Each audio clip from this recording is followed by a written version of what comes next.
Well, hello everyone, and welcome to this new series of videos covering another philosophical text. This time we are going to dive into this gem, Dialectic of Enlightenment by Theodor Adorno and Max Horkheimer. This is a very important book, and I think that everyone should read it, and it is definitely a must-read if you are a student in literature. If you are going to college and you study literature there, then you are bound to come across what we call critical theory, and I already mentioned it in one of my videos on Hegel's text, Who Thinks Abstractly.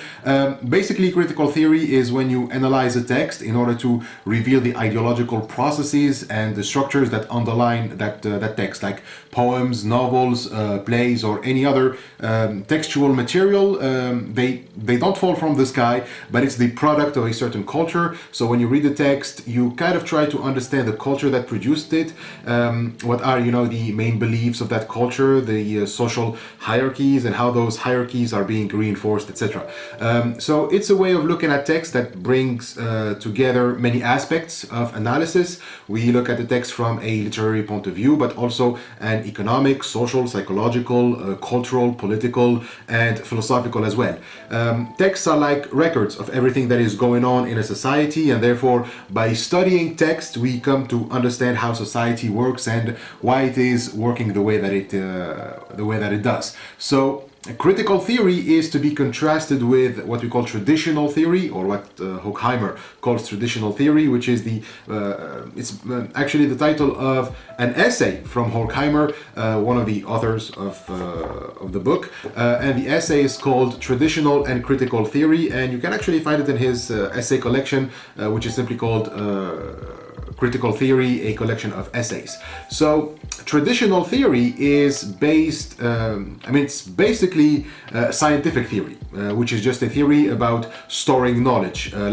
That's the goal of science, according to Horkheimer. It seeks to have the most accurate database that you can think of. And as such, traditional theory isn't really self-conscious or self-critical, and it is, strictly objectifying. Basically, traditional theory is your same old memorize and reproduce. You just stay at the surface level of things and don't try to dig deeper. When literature students, for example, have an approach to text that's limited to, let's say, formalism, where you have to just you just have to record the figures of speech of a poem, or you just learn by heart without understanding the poem, just to get a grade and move on. Well, that's kind of a scientific approach to literary text. You just focus on empirical elements and that's it. Critical theory, on the other hand, wants to ask deeper questions about text and how those texts relate to our experience, to our existence, both at the psychological level and also at the social level. Critical theory is very close to Freudian psychoanalysis. Freud basically argues that we are not in control of ourselves as much as we believe that we are. We are delusional in that sense because we don't try to look beyond what seems or appears obvious to us, but once you dive into your psyche, you discover that there are forces and mechanisms that you never expected or never thought that they existed, and those forces are basically the ones running the show. Critical theory wants to do the same, but not to just your psyche, but to society as a whole. So reading texts and analyzing them is like you are a psychoanalyst that is not diagnosing a patient, but the entire fabric of society and culture. This may seem abstract, but it will get clearer as we go on. Now, the Dialectic of Enlightenment is considered the most important text in critical theory. That's why it's a must-read if you are a literary student, because what's in this book is still still contemporary today. It's still relevant. In universities, since they are growing more and more pragmatic, we have the rise of right-wing politics that seek to restrict the influence of literature, philosophy, and social studies. So not only this book is important for your studies, it's also important to understand the importance of having literature studies, of having philosophy and sociology, etc. The point of critical theory is to have a free and self-determined society, and that's the point, and that's why we need to understand the forces and mechanisms that are are creating cultures and societies as they are. So now we can jump into the book. Well, not really into the book. I mean, this introduction is more going to be about the historical background that produced this work. And the first thing that we are going to do is to talk about you know, when you wanna talk about a book that is this important and influential, the first thing that you have to do, I guess, is to talk about the context, the historical background. So, who are Theodor Adorno and Max Horkheimer, and where does this book come from? Now, there are two philosophers, obviously, but they are Marxist philosophers, and they are from the early 20th century Germany. So, great time to be alive. But the reason why these two philosophers are so important is because they played a major role in the evolution of Marxist theory. So let's talk about Marxism for a second, and more specifically Marxist theory of history. Simply put, in Marxism, history moves in stages, and these stages are brought up in a dialectical way. This term is going to be very important throughout the series of these videos, but for now we just need the simplified version of what are the dialectics. Now, dialectic means that there are two voices speaking. We have dia, which in Greek means two, and lectic, from legein, which means speak in Greek. So basically it's having a dialogue with someone or having a debate, for example. But the reason why we have these dialogues is because in ancient philosophy, notably with Socrates, truth was understood as something that we discover through the help of others who challenge our opinions, right? So by challenging opinions, we discover contradictions in our thoughts, in our beliefs and opinions, and so we come to encounter an antithesis to our own thesis. And so this thesis and antithesis, let's say, keeps battling each other until they finally manage to merge without contradiction into a new form of knowledge, and this is a synthesis. But then that synthesis will in due time encounter its own contradiction and thereby becoming a thesis meeting another antithesis, and so on. The process moves on until theoretically there is a point that once it is reached, the process will presumably be over and we will have, you know, wisdom or enlightenment or whatever.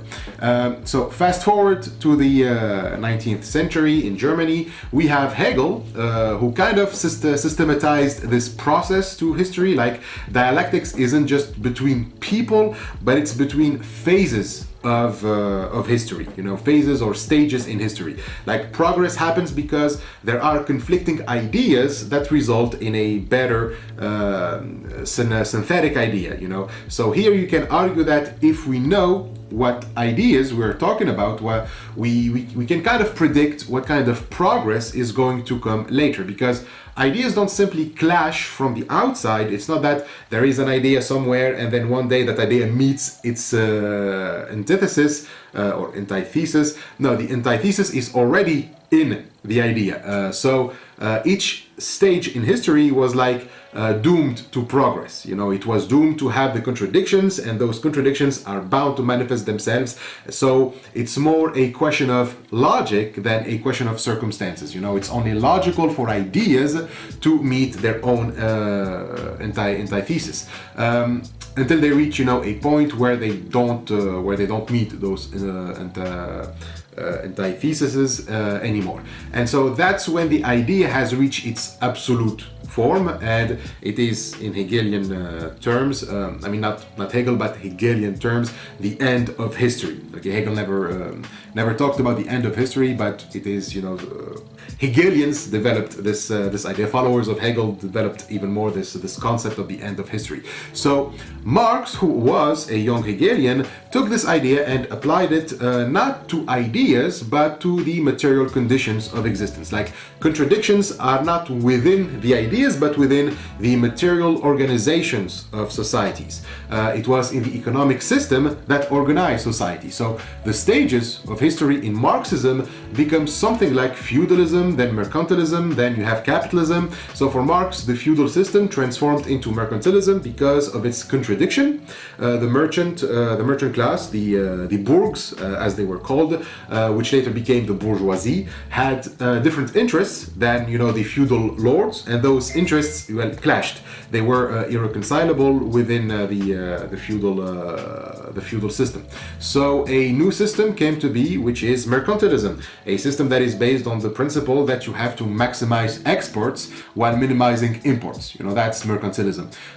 You can easily understand the problem here. Everyone wants to be the one who exports, but you have to make it hard for others to do as well. So clearly this created a big conflict of interest among nations, and so new system came about, and that is capitalism. So capitalism, like its predecessors, had its own contradictions, which are mostly represented by the class conflict between the bourgeoisie or the capitalists, those who own the means of production, and the proletariats, those who have nothing but their labor force to sell. And so the conflicting interest between these two classes makes it so that capitalism will itself crumble as the working class will inevitably become aware that the bourgeoisie is exploiting them, and they will therefore create a new system and overthrow the current one and establish a new system, more egalitarian system. And this system will be, or at least Marx hopes, it will be communism, in which the workers and hopefully everyone else share the means of production and can enjoy their free labor. And so this process, according to Marxism, is inevitable because it is simply a logical process. Like capitalism is destined to bring the necessary means for communism. And of course, in Marxism, again, not Marx, but Marxism, this would signify the end of history. Now, the transition from capitalism to communism was supposed to be brought by a violent proletariat revolution. And since, as we said, the process of history moves according to a certain logic, it would then be assumed that only capitalism can have the right kind of contradictions to create communism. What this means is that you cannot have communism in a poor, still not industrialized country, and that's why Marxists believe that the revolution would take place in England, France, or Germany. But in 1917, it happened in Tsarist Russia, which was like 98% peasantry, and it was not at all industrialized. So it was kind of weird. That was something that goes against the predictions of Marxists. But it didn't shake the stage theory of history, since many have provided explanation for why Russia already had the conditions for a revolution, and that doesn't really matter for our purposes here. Now, the reason why we mention this, we are mentioning the case of Russia, was because that revolution started during World War I, and it got other countries more like soldiers and civilians who were fed up with the war to kind of do the same. So there was a revolution in Germany in 1918, more exactly from October 1918 to August 1919. If you don't remember, the war ended on the 11th of November 1918. So right at the end of the war, there was a series of uprisings in Germany to make similar demands as the Bolsheviks in Russia. If there is something that the Russian Revolution taught the world, is that you can overthrow a king or an emperor and establish a democracy. Whether Bolshevik Russia was a democracy or not, that's not the question here. Anyways, Germany was still an empire. It had a Kaiser, William II, and so the November Revolution was about getting rid of the Kaiser, just like the Bolsheviks did with the Tsar. So after the defeat of Germany in the war, the Kaiser was removed, and now there are two sides fighting against each other about what to do next. There was the Spartacus League, which is a communist organization led by two very popular communists at the time. You had Rosa Luxemburg and Karl Liebknecht, just call, okay? Just call. Just write. I'm just gonna write the name so you can see his last name. I can never pronounce it. So and against them there was Friedrich Ebert, the Social Democrat, and these two camps didn't like each other at all. Like communists and Social Democrats, they don't mix. They've been fighting for months, and at the end it was the Social Democrats that got their hands on the government, and they created the Weimar Republic, and Ebert became the first chancellor. And this really bombed the Marxists and the communists, because Social Democrats are basically capitalists. They basically work for the upper class, the same who started the war that was fought by the working class, who not only lost, the war, but because of the Treaty of Versailles, were the ones who had to pay for the cost of the war. So people weren't really thrilled, and we know into what the Weimar Republic morphed 15 years later. We'll come to that. But the point is, the Marxist intellectuals of that time, because they believed in the stage theories, thought that the real communist revolution was coming exactly like Marx predicted in Germany, because 1918 Germany had all the right conditions for the communist revolution. All we had to do is just sit back and watch and wait.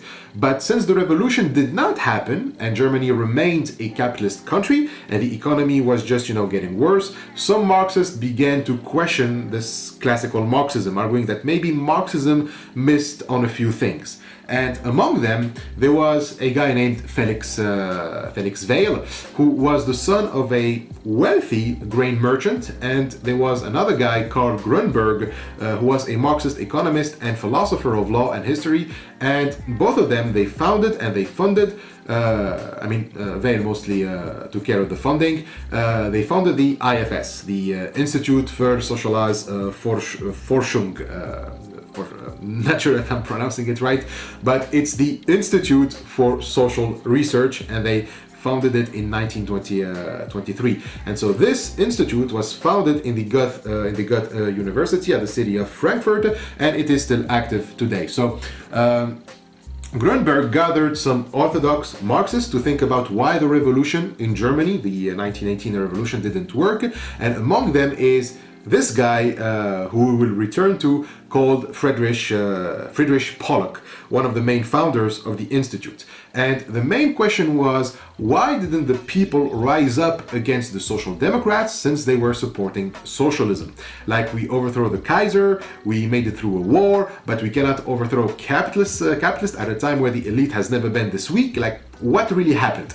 Now, Grunberg was the first director of the Institute, and he was a classical Marxist, meaning that for him, Marxism is not about politics, but about a scientific approach to society through economics. So basically, doing what the Marxists have been doing so far, so we're not really challenging traditional Marxism. What the Institute produced during its first years was basically economic studies that simply concluded that maybe Germany wasn't ready for the actual real communist revolution. So it still held on to the stage theory of history. It only explained why the revolution didn't take hold, as well the time wasn't really right or something like that. And this was the line of the Institute until 1930, the year where Grunberg died of a heart attack, and his place as director was replaced by Max Horkheimer.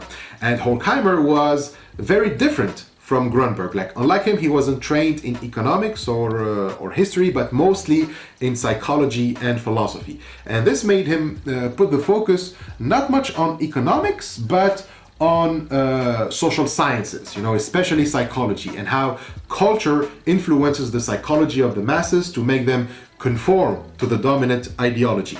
So for Horkheimer, if people did not rise up against the Social Democrats, it wasn't because of the economics of the time, it wasn't because the economics didn't favor the real revolution yet, but it was because of something else.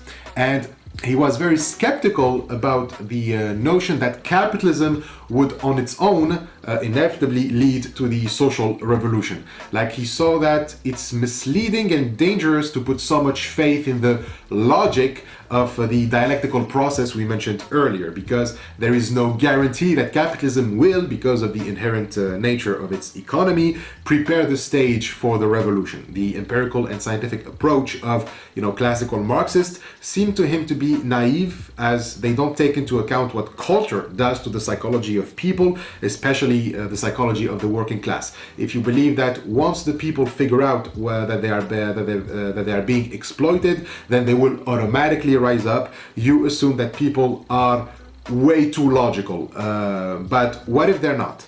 What if there are other mechanisms that prevent them from acting rationally, like Grunberg hopes? What if capitalism integrates the working class within its system, and therefore makes the conflicting interest of the working class serve its own? Right. So the questions that Horkheimer asked were indeed new and challenging for the narrow, purely economic orthodox Marxism. He proposed a more holistic approach, meaning that we look at society as a whole without omitting the different aspects that make society what the aspects that make society what it is. So we are going to need social theorists, we are going to need psychoanalysts, we are going to need cultural critics, artists, and not just economists and scientists. And this is where the figures that turned into household names in what's now called the Frankfurt School emerged. Figures like Erich Fromm, Herbert Marcuse, Walter Benjamin, and Theodor Adorno. And many years later, you had also philosophers like Jürgen Habermas and Axel Honneth. All of these figures have a thing in common. We need to look at culture to understand capitalism. And this is when critical theory and the school of thought that's associated with it were born.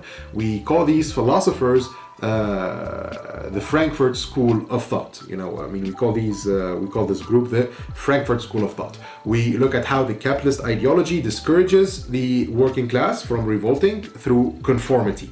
And so this conformity is the status quo,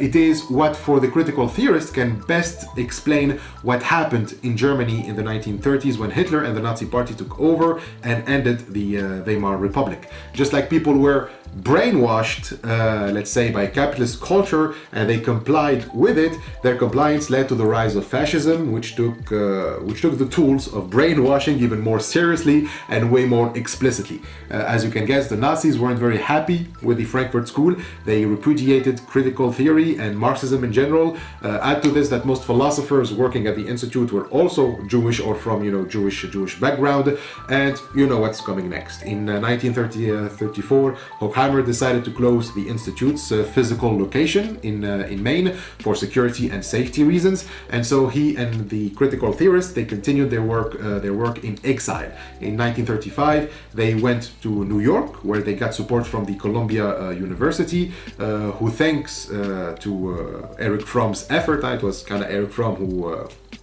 arranged the whole thing. The university at Columbia in New York, they welcomed them. So Horkheimer, Adorno, Marcuse all went to live in the United States, where they stayed until the 1950s, where the institute reopened again in Germany. And so Horkheimer went to California in 1940, and Adorno followed shortly after, and they stayed there to work on their ideas. So in the 1940 means that the Second World War started, and the rise of fascism and the totalitarian dictatorship of Stalinist Russia made both Horkheimer and Adorno more adamant in trying to understand what can make people accept totalitarianism, especially the kind that is this destructive. And so in 1944, it is then that they published the key text that we have here, Dialectic of Enlightenment, which is basically a genealogy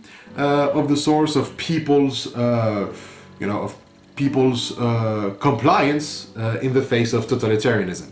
And the answer can be surprising. Horkheimer and Adorno, they both identify the Enlightenment as the source. Once we understand what is Enlightenment and its dialectical process, that's why it's called the Dialectic of Enlightenment, we can understand what culture is doing to people and why they are turning into conformists.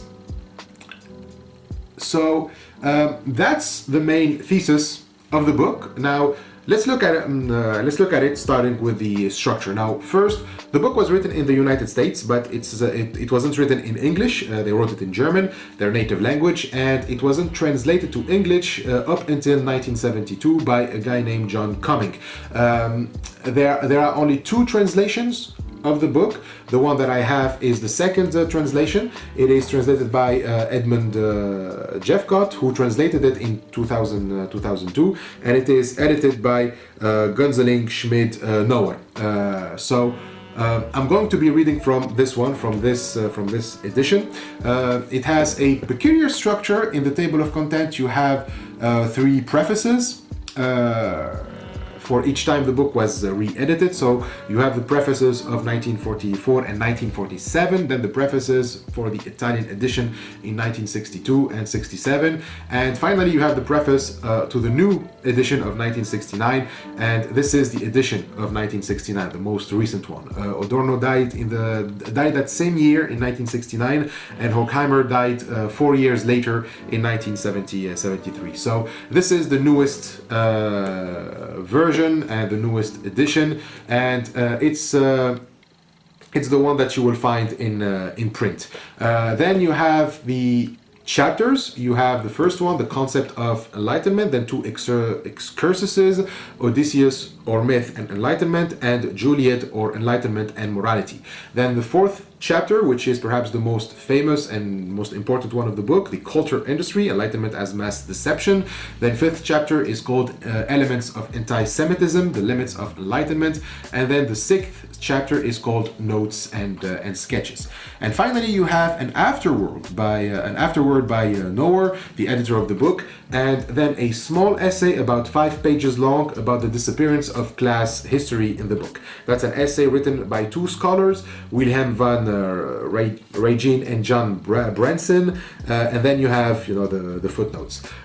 Now, when you read this book, I suggest that the first thing that you do is read the afterword and that small essay at the end, and then go to the prefaces and start reading from there. That's because the afterword gives you a lot of information about the context, which you need in order to understand a lot of essential things, notably the history of the book itself and the influence of Friedrich Pollock. Remember, we mentioned that guy earlier, and he was very important for the thesis of this book. And Adorno and Horkheimer even dedicated the book to Pollock, who received it as a birthday gift. Pollock just turned 50 back then, and yeah, I mean, right on the first page you have this dedication for Friedrich Pollock. So yeah, Pollock just turned 50 back then. So you need to know who that guy is and why he is so important. Also, another reason why you should start with the afterword, it's because this book is, well, it's kind of awful. The book is kind of awful. I mean, it's very difficult to read. I mean, it's German, continental philosophy. So what did you expect?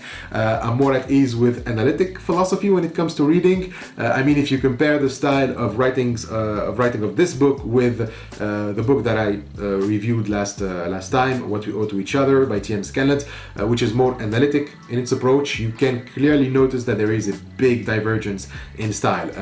When you have long sentences and paragraphs that go on for 2 or 3 pages with many references to literature that most people are not going to get anyways. This is what we are talking about here. It's very difficult to read, but the style isn't the only issue. The other issue is that the book has no real coherent structure. I mean, you can barely find any unity between the chapters. They feel I mean, there is some sort of connection between them, but they also feel unconnected to one another. And the authors, the authors cover a large number of topics that sometimes may seem it may seem difficult to relate them to one another. They talk about science, then about mythology, formalized morality, entertainment and manipulation, anti-Semitism, and then there's that last chapter, notes and sketches, which is a bunch of fragments. I mean, bunch of aphorisms like you find in a book by Nietzsche. It's like the authors didn't have the time to finish their book, and so they had many ideas that were left out and didn't know what to do with them, and so they put them in a random succession at the end of the book. So because of this structure, we need to keep in mind what's the purpose of the book, because the chapters do have something in common, and that is that they answer to the question of what went wrong in Europe. So the more you know about the context, the easier it will be to read the book. So that's why I really advise you to read the prefaces also. I know often people would jump prefaces and sometimes even introductions to go straight to the main content, but when reading philosophical works, especially works that are difficult, you need to absolutely read everything: prefaces, forwards, afterwards, and even footnotes. All right, so take your time with this. Don't try to rush it, and don't try to finish quickly. This is why I advise you to start with the afterword and the small essay at the end, because it's really about the context and it gives everything you need to know prior to reading this book. Then you move on to the prefaces and start reading from there. And that's what I'm going to do in this series of videos. So the next video is going to be a close reading of the afterword and that small essay at the end. And it's going to be a very long journey. We are going to make I'm going to make like at least 20 videos. Like I'm still writing some of the scripts right now, but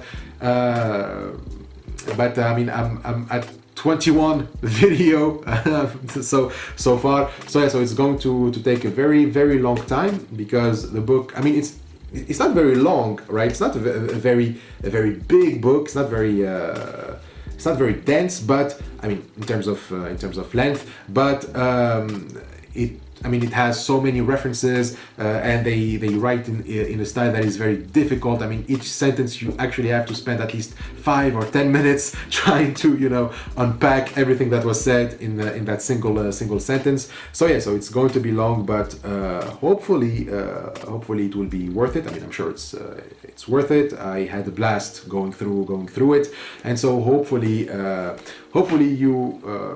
you will enjoy this. Enjoy this too. That's it for the introduction. Thank you so much for watching, and I will see you next time for the afterword.